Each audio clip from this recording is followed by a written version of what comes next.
Well, good morning, everyone. I'm Jan Erickson from Stepping Aside, and welcome to Somewhat Daily Tarot and Rune for the 26th day of March 2019. Well, I hope everybody had a good day yesterday. It was a little chilly here where we are. It's nicer today, although I think it's going to be maybe not as warm today, but the sun's out at least. Yesterday it was a little more cloudy, so maybe a little warmer though. But we're starting to see life return on the high desert, which is nice. There's birds everywhere. So they're all taking little, you can see ravens and magpies. The smaller birds take smaller twigs to build their nests, but the magpies and the ravens, I mean, you're talking branches. You're talking at least a foot long or better. I was sitting, it was in my room, my bedroom, and I was looking out the window and I saw this one magpie. And he dropped the branch several times, or she, I don't know what it was. But anyway, they dropped the branch several times, but eventually got a hold of it and flew off into a bigger tree in my backyard. And it just struck me that I'd never seen a large bird do that before. I'd always just seen, smaller sparrows and robins and things like that, but I'd never seen any of the larger birds as they're starting to build their nest. Or if I have, I just don't remember. But it was the funniest thing, they persevere. This need to create life, is so strong in them. They're going to do whatever they have to do to make that happen. It was just really cool to watch it, But then I don't know. I've always been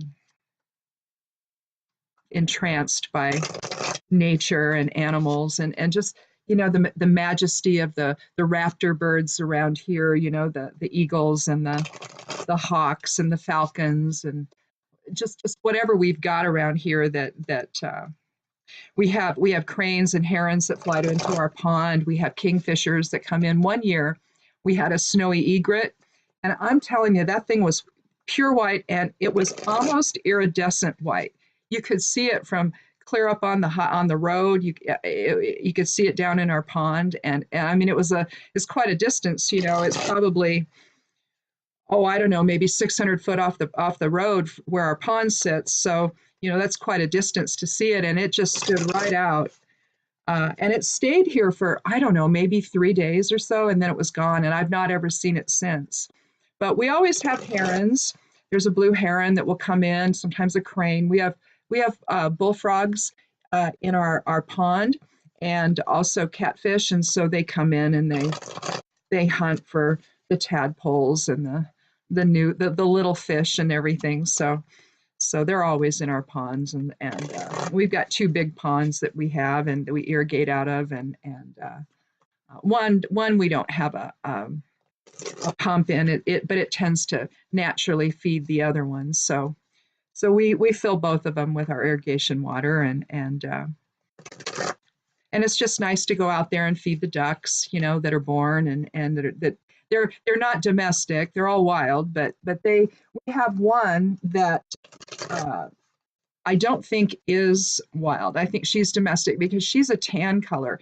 So she must have come from some other property, but she basically lives here, and her babies stay with her.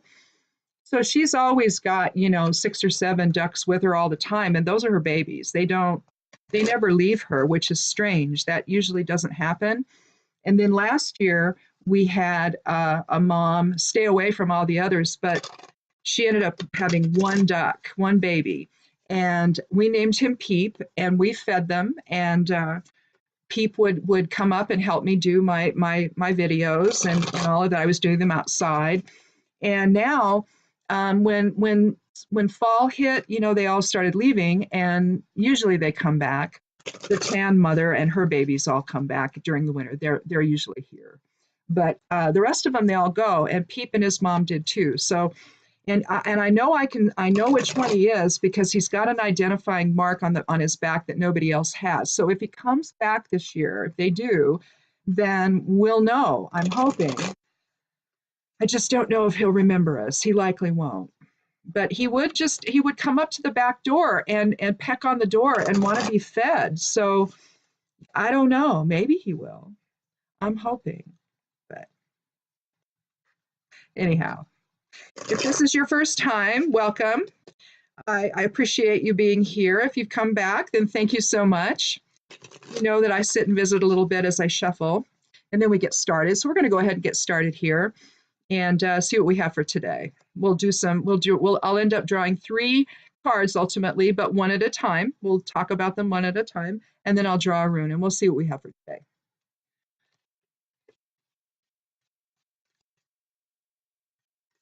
I always draw the 13th card. I was born on the 13th. I was born in 1957, and that reduces to 13. It also reduces to 4. Being a witch, I always viewed 13 and 7 as master witch numbers, so, you know.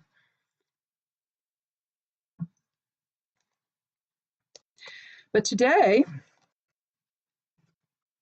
and we saw this a couple of times last week, we have the 7 of Cups. Now, Cups is about our emotions. It's the water element.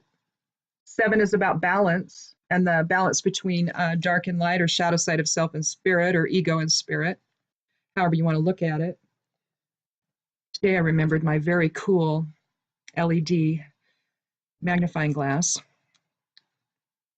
But you see, typically, you see all these chalices in the clouds, and you see different things in them. You see a hat and a face and a head, and a serpent and a castle and some jewels, a wreath. It looks like a griffin. But typically, how this is thought of is you got your head in the clouds, and you're not being very You're being very unrealistic. Your thoughts are going here and there, and they all seem to be on different things. Some of them are luxury, some fantasy. But here's the thing: I don't look at it that way, and I said this last week, and it's kind of offensive in a way. It's like when kids start imagining, what they want to do, and then you'll have some adult that'll come along and go, "Oh, don't be silly." Here's the thing. I don't see it that way. How does innovation happen without dreaming? Even the most outrageous ideas, maybe somewhere along the line, either might find purchase or might be a component in something else. So why would you ever think that this is a negative? And yet I see some interpretations that see it that way, that you're just not being very realistic. And I say, when I see this, it's all options are on the table, and that we need to consider all options, even the craziest ones out there. Just don't attach yourself to any of the ideas. It's like when you come together and you want to talk about, say you have an issue you need to solve, and so everybody comes together and they throw their ideas out, and don't stay attached to them after that. Once they're on the table, they're on the table, and just see them as another idea, right? Well, that's what the 7 of Cups has always reminded me of. It's being able to consider all options, no matter how, unrealistic they might be. Today they might be, tomorrow they may not be so unrealistic. Maybe a door opens.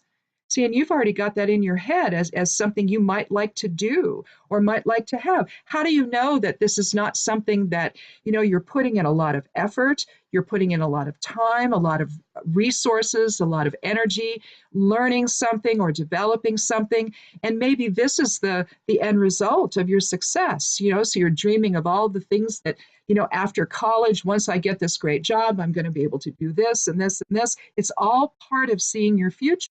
So why would you ever restrict yourself? So I see the 7 of Cups as just, lots of ideas out there, lots of options on the table, not restricting oneself by any means at all.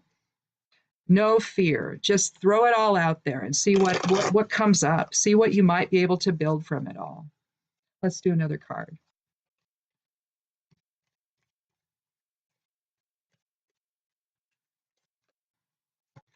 Well, we have the star, which sort of, when we wish upon a star, right?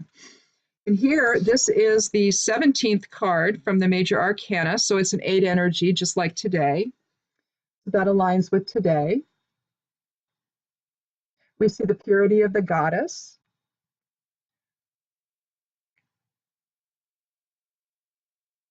We see the stars above. She's pouring water into the, sort of like the waters of life. She's got one foot in the pond and she's pouring water into that. And then she's also nourishing the land around her, isn't she? We see a bird up there toward under the second star on the right. You see a little bird sitting on top of that tree, watching.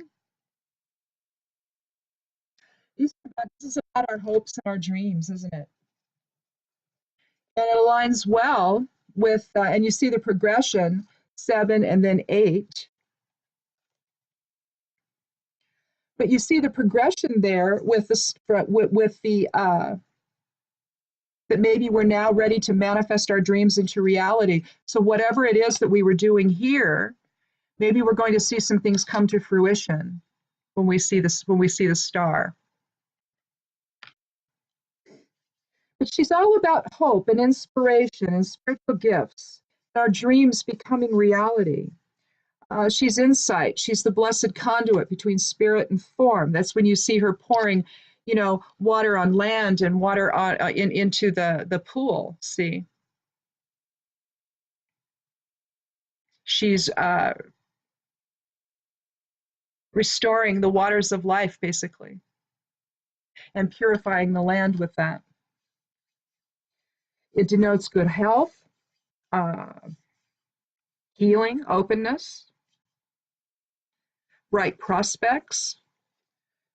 But basically, it's telling us here that either something is on the horizon that we've been thinking about or putting time in, maybe. Maybe we've been putting a lot of effort in and on something, and now we're going to maybe start to see some of that come to fruition, or maybe we're going to see a door open. In a sense, if you look up here, let me show you here. You see how we have the star in the middle, okay? But then we have 3 on each side. So it kind of is a doorway into inspiration, isn't it? So maybe something you've been thinking about and, just kind of playing around with in your head, maybe you're going to start to see that gel. So if not something that's coming to fruition, maybe it's something that's beginning. And so it has to do with all of these, so-called silly dreams that you've been having. Well, maybe they're not so silly. I just say never throw the baby out with the bathwater. Never discount anything. You just never know. You don't know from one minute to the next where your life is necessarily going to take you. I mean, maybe you have some idea, but something could happen, something out of the blue. You just never know. And a door could open and something else could become possible. That's the other thing about the star. It's about what can become possible.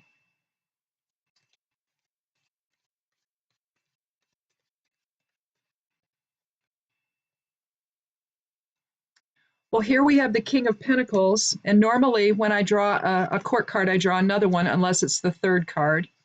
I might draw another one today, though. If you've been here before, you know that I'm not particularly comfortable with the patriarchal aspect of the tarot. I find that it skews everything in a direction that isn't necessarily helpful. It might keep men in control. It might keep their power base active, but it shouldn't. And so when I get a king, it's like, oh, geez. But of the kings, I have to say the King of Pentacles is probably the most benevolent, and probably the most trustworthy. Yeah, you can see him surrounded there. He's sitting in front of his castle. He's kind of looking down and to the left there. So sort of, pensive look on his face, not really looking at everybody. You can see the ram's heads above there on his throne. You can see them down below too, barely. You can see them. But he's all about authority and structure, but the Pentacles King also contains benevolence. He's about the tribe. He's not so much about himself, although if ill-dignified, he sure can be. That's the thing about the court cards, especially there's a level of entitlement with them that you just really, other than maybe the pages, other than maybe that particular card, the rest of them, the knight can be passionate and arrogant. And then the king and the queen, depending upon, the suit that they're in, depending upon the element, they too can be even more so, given the level of authority that they have over people. So, but kings, this one here, in terms of pentacles, you're talking about someone that's concerned with legacy. So in a sense, if he's ill dignified, then maybe he is concerned about all of his possessions. But if he's not, if he's benevolent, then maybe he's willing to extend all of that to others and provide for the rest of the kingdom. So we don't really know, do we? Let's do another card. So we've got all of these things that we're maybe going to manifest here, and doors are going to be open. And then we see the King of Pentacles. So is he going to stop that? Is he going to stop progression? So that may be what this is telling us, that in terms of I just don't see the kings as very open, I see them as people who want to control. And so, and then you've got the queens who are just like, oh yeah, right, please, you're not going to control me. And so, you have that dynamic going on of control and oh, no way. And so I think that when you're talking about that, you might even be talking about masculine and feminine energies, or receptive and projective energies. If you're looking at polarity here you have the movement towards something else, and depending, maybe if the king thinks he's going to benefit from it, then sure, he might be all too willing to help you out. But if he's not going to benefit, maybe not so much. Let's do one more card. We'll do 4. We'll break our 3-card minimum here.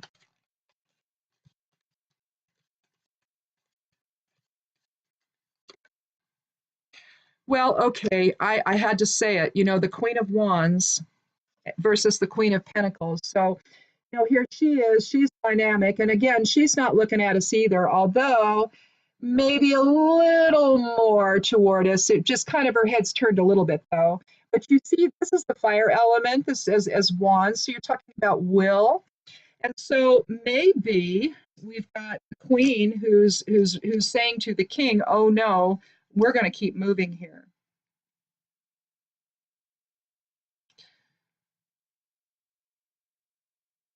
Let's draw a rune.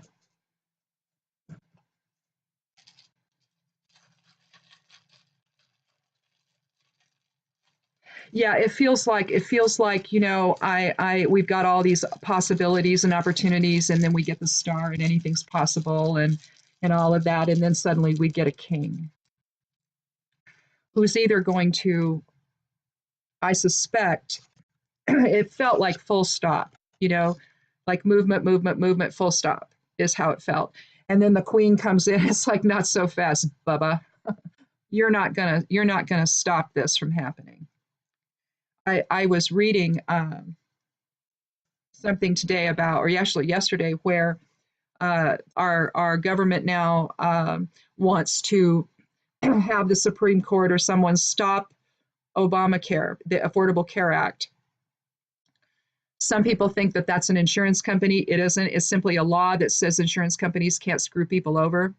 So now they want to take it away completely. And if they do that, then they take away pre-existing coverage for pre-existing conditions, and then you're going to see a lot of people die. So it's like here we have all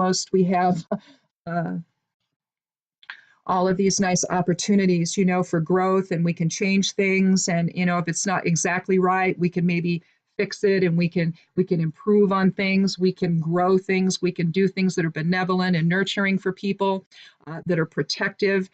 And all of that. And then I drew the king, and it's like, what? It's like, the buzzkill comes in and says, no. So now we have to worry again. So the queen comes in and says, not so fast. Don't get in my way. We're going to, have the right thing here. So now we'll have a battle of wills between the king and queen. And we can look at that in terms of benevolence versus authoritarian control. Um, the Queen of Wands is very dynamic and she's very powerful. And she like the Queen of Swords, doesn't suffer fools. And so she's also the mother within. And I'm not necessarily referring to someone who's had children. I just mean an individual, male or female, who can understand service to others, who can understand, that there sometimes is a greater need, and that the greater need actually serving that actually serves the individual quite well. Uh, so here you have, service to self, maybe surrounded by all his finery, and then you have the queen, who isn't. She's just sitting there in her, sitting there with her power, certainly. But you see the sunflower, you see her cat, who's actually staring at us quite intently, like, what do you want? But you have the sunflower, of new beginnings. And so, in the return of the light,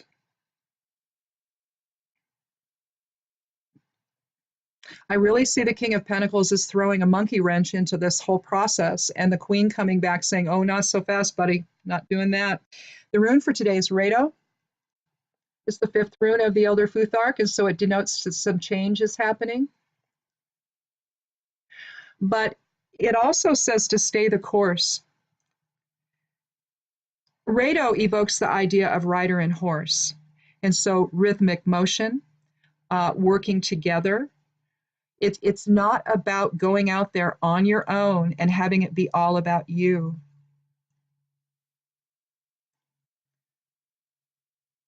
It also denotes movement over obstacles. I want to check something here, though.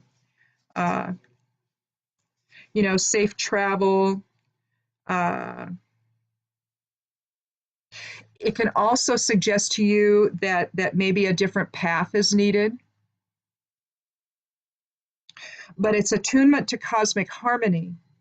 So it's a path that is perhaps, you might see a little bit different direction, but it's one that's based on something that elevates.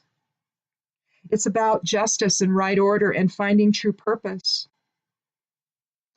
But the other thing that it's about the process over the goal. Sometimes it seems like we can argue about things when really we agree on them. We can see differences when there's really agreement. And Rado is also about that. It's about realizing that we have a potential together that we lack apart. We can make things function better together than we can apart. When people are living in lack, when that lack doesn't have to be, when it's simply a choice by the power structure, and because we're seeing the king and queen here, we're looking at power structure being involved here. At this point, whether it's about, this is, dealing with the Affordable Care Act and what the shenanigans that are going on with respect to that, I don't know. But what I see here is that we have the king who wants to stop something from happening. So whatever this awareness that we've gained, or these possibilities we're imagining, or whatever, you have the king saying, forget it. It's either going to be about me or nothing. And then you have the queen saying, well, I think that we're not going to do that. We need to be reasonable. We need to exercise our will, but we need to do it in a way that isn't solely about us, because you see a simplicity with the queen here that you don't see with the king. The king, if he's benevolent, that's one thing. But if he's not, if he's authoritarian, then he's all about himself. And so you see this rhythmic motion of imagination where the sky's the limit. There's nothing you can't dream, right? There's nothing that you can't make into reality in theory, right? If we are the creator of our reality, if we project our thoughts and we create the reality that we see and experience or perceive, then we don't need this guy getting in the way of that. If we're going in a direction that's positive, that is benevolent for the greater aspect of humanity, that preserves unity consciousness, that respects unity consciousness, then we would be concerned about our fellow man, correct? We would be concerned about the tribe. We would be concerned about society. We would be concerned about the world. And we would want whatever we do to benefit all of that and not detract from it. We would want that to elevate. And I think that I see a synchronicity in that type of energy. Being an 8-day in particular, it's going to be about leadership. So who's going to lead? Is it going to be this lady or is it going to be this guy? Are we going to continue to progress forward in a way that is not all about the self, or are we going to get stuck? And Rado would indicate that the way forward is in harmony. And with our choices and whatever we're going to do here reflect justice and right order and truth and respect and integrity. That's the thing about the Queen of Wands. She has integrity. I'm not so sure about this guy.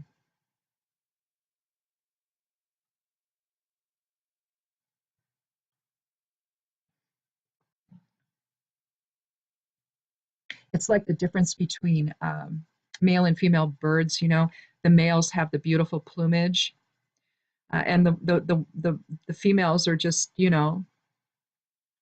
like, okay, here we go.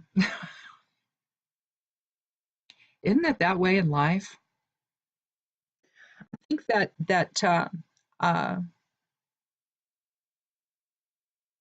if the king were an expansive individual, then he could handle this. This wouldn't threaten him, okay? But for most kings, they want to be the one that decides everything. They don't want the free flowing genesis of ideas and imagination, and because it may not fit his narrative, it may not fit what he wants, it may make it seem maybe like he's not quite so important. So yeah, this may have something to do with what's going on in the world, but it also may just be the struggle between getting your ideas across to somebody. You may, if you're in a job, if you say you have a job where you've come up with an idea, maybe you've got a couple of different people in power over you that you may have to decide which one do I approach first. Maybe go to the one that isn't going to dismiss you quite so easily. That way you can practice explaining your position and presenting your case about what it is you might want to try to do there in your job. Maybe that's just part of what people do there. Maybe those kind of ideas are just welcome, but maybe they're not. And if you maybe see something that could improve things, maybe your immediate supervisor is someone that you might want to see first before going to the big boss, if that's the type of structure you have.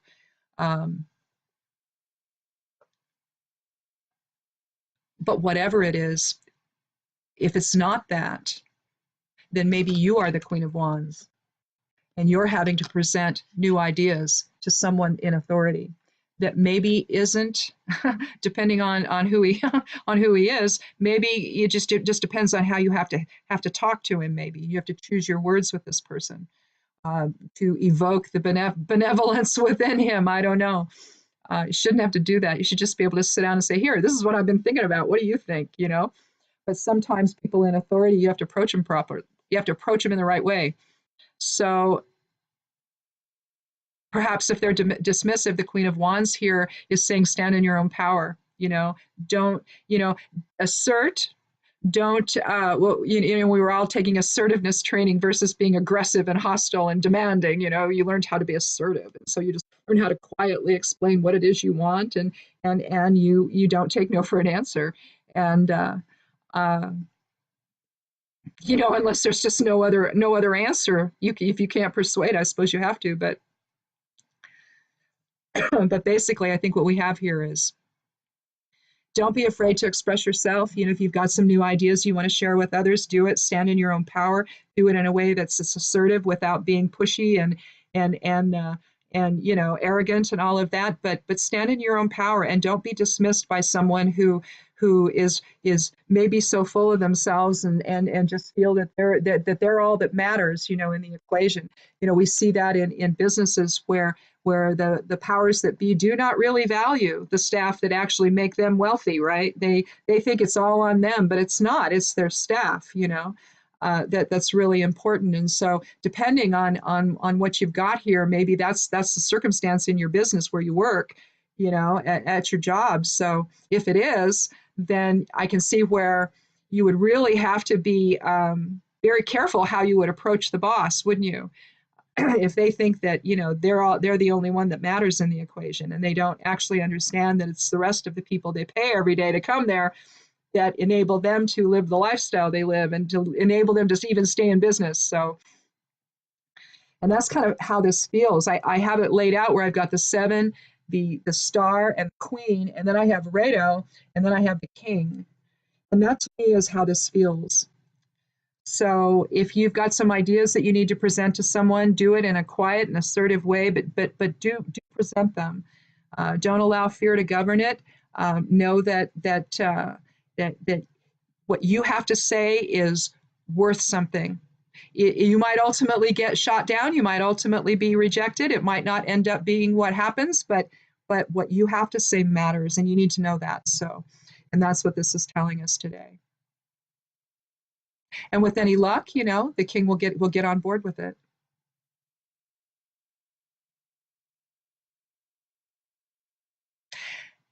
And then from an internal standpoint,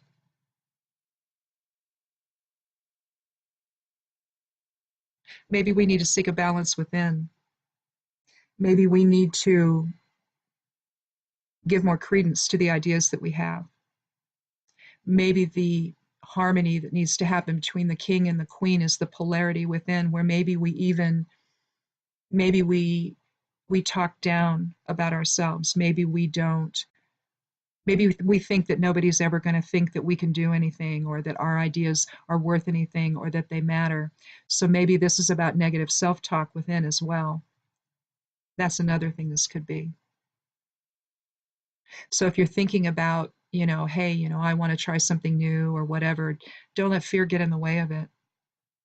Don't let the negative self-talk get in the way of it. Be the queen, ignore the king, and let all of that just shine forth. Because isn't that what she does? She's just shining, isn't she? With her golden gown and the sunflower. She has power and authority, but unless she's out of control, she's somebody with dignity and integrity. And like each one of us, we possess the same. We just have to know that. So if this is not something that is external, that's happening in your life, this could be an internal war within, where you need to start valuing what you have to say a little more, and be willing, at some point to express that to others, and irrespective of their response to you. Those of us that tend to speak up and speak truth to power, it comes at a cost a lot of the time. But what it doesn't come at a cost is inside. Okay. There have been times that I've done that and I don't get the reaction I want, but you got to consider the individual in question. I've said things to employers that they didn't particularly like, but it needed to be said. And had I not said it, then I would have, I wouldn't have felt very good about myself. So if you're like me and you tend to do that, you get in trouble a lot. But at the same time, I don't know. You have to live your truth. And to think that to ever think that what you have to say isn't worth anything or doesn't matter in the broader scheme of things, well, in your world it does. So I think that that's valid.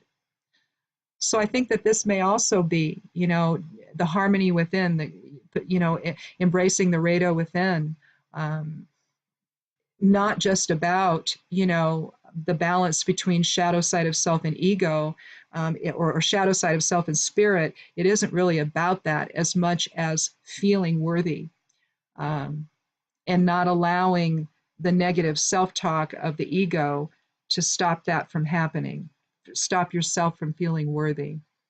So,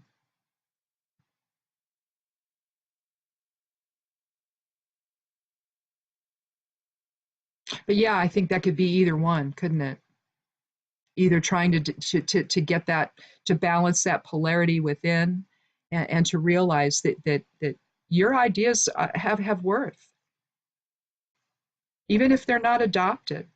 They might be somewhere down the road.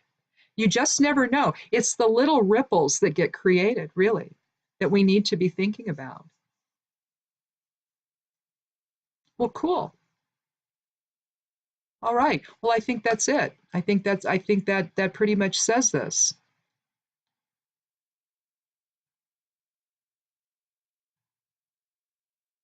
Just, when you get the when you if you ever draw the seven of cups, just don't dismiss it as being unrealistic fantasy. It's where our ideas come from. So, anyhow, well, that's cool. Well, thanks so much for coming by. I appreciate it. Click subscribe if you haven't. I'd love you to do that. I did finish the Queen series on the blog. I did that this last weekend. I did the Queen of Wands. That was the last one. I wanted to end with her. I began with the Queen of Swords, my actual favorite, and I ended with the Queen of Wands because I just think she's wonderful and dynamic. And it was a fun series to do. So check that out if you want to over there at Stepping Aside. It's at imsteppingaside.com. The lunar transits are up. I think I've got to do them again today. Yeah, I got to write another one today. So they're up. And I guess that's it. So today's Tuesday. So we'll see you tomorrow. Again, thanks so much for coming by. I do appreciate it. And be good to yourself, be good to one another, and blessed be.